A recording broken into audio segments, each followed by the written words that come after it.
खबरों के एक्सप्रेसवे से आगे रुक करते हैं सियासी ढाबे का, जहां आज की सबसे दिलचस्प खबर मौजूद है। लंदन में दिए राहुल के बयान पर अब देश में सियासी घमासान तेज हो गया है। बजट सत्र के पहले चरण में विपक्ष ने सरकार पर हल्ला बोला था, लेकिन जब दूसरे चरण की शुरुआत हुई तो सरकार ने कांग्रेस पर जबरदस्त प्रहार किया है। राहुल के बयान को लेकर देश विरोधी बताते हुए उनसे माफी की मांग की गई है। इस हंगामे के बीच मोटी बात यह है कि संसद में कामकाज के आसार नहीं है।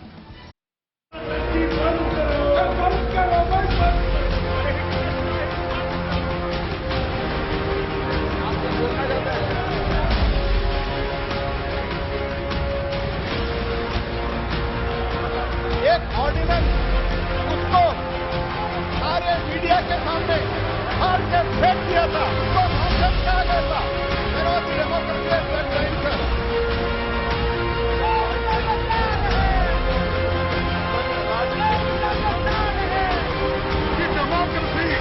यहाँ पर नहीं चल रही थी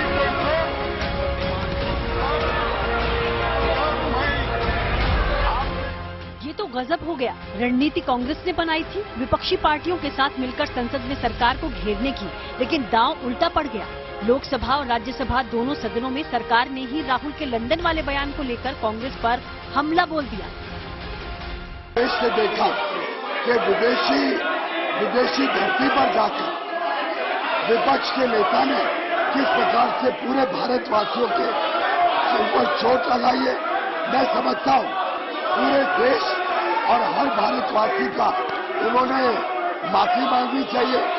जो इस सदन का सदस्य नहीं है और वो दूसरे सदन के सदस्यों को यहाँ पर रेफर करके उनको टीका करना और पूरे कांग्रेस पार्टी के ऊपर टीका करना, ये जो लीडर ऑफ द हाउस है, इनके स्टेटमेंट को मैं कंडेम करता हूँ।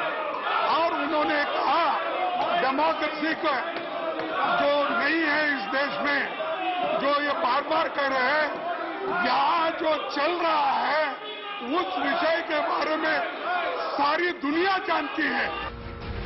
कैम्ब्रिज यूनिवर्सिटी में राहुल गांधी ने दावा किया था कि देश में लोकतंत्र खतरे में है। सरकार का आरोप है कि राहुल ने देश के आंतरिक मामले में बाहरी देशों को घसीटा, इसलिए उनको सदन में माफी मांगनी चाहिए। राहुल गांधी ने लंदन में जाकर भारत को बदनाम करने की कोशिश की है और कहा है कि भारत में लोकतांत्रिक व्यवस्था पूरी तरह से तहस नहस हो रही है और विदेशी ताकतों को आकर यहां पर भारत के लोकतंत्र को बचाना चाहिए। कि भारत की गरिमा पर, भारत की प्रतिष्ठा पर उन्होंने गहरी चोट पहुंचाने की कोशिश की है।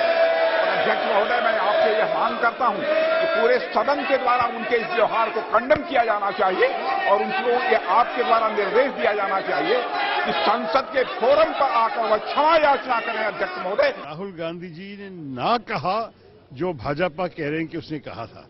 आप उनकी भाषण सुन लीजिए।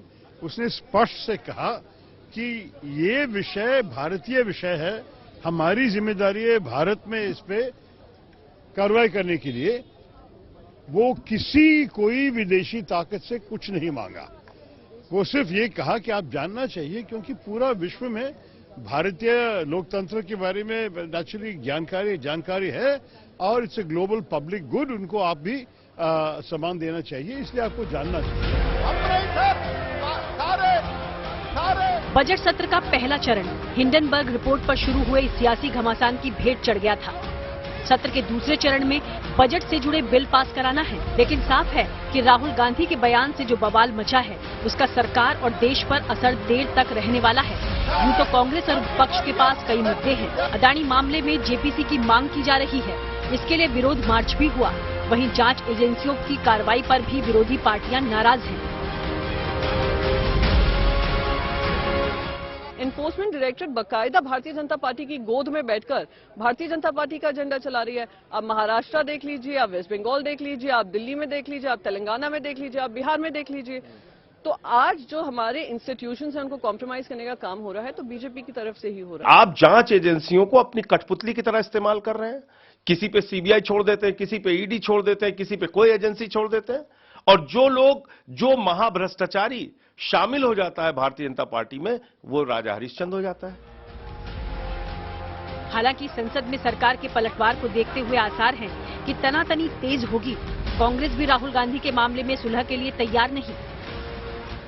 हमारे पार्टी के लीडर राहुल गांधी जी के खिलाफ आधारहीन बातें करते हुए आज जिस तरीके से कीचड़ छेड़ा जा रहे हैं, लोगों की निगाहों में कांग्रेस पार्टी की छवि को धूमिल करने की कोशिश किया जा रहे हैं, एक सुनियोजित षड्यंत्र है। मैं इसके खिलाफत करते हुए, विरोध करते हुए, स्पीकर साहब को नमस्कार करते हुए मैंने ये बॉयकॉट के, मेरे साथ बालू जी भी ये बिजनेस एडवाइजरी कमेटी की मीटिंग बॉयकॉट की है। Very clear that Rahul Gandhi is not even taking responsibility of the states that are with Congress right now. Rajasthan is an example in that.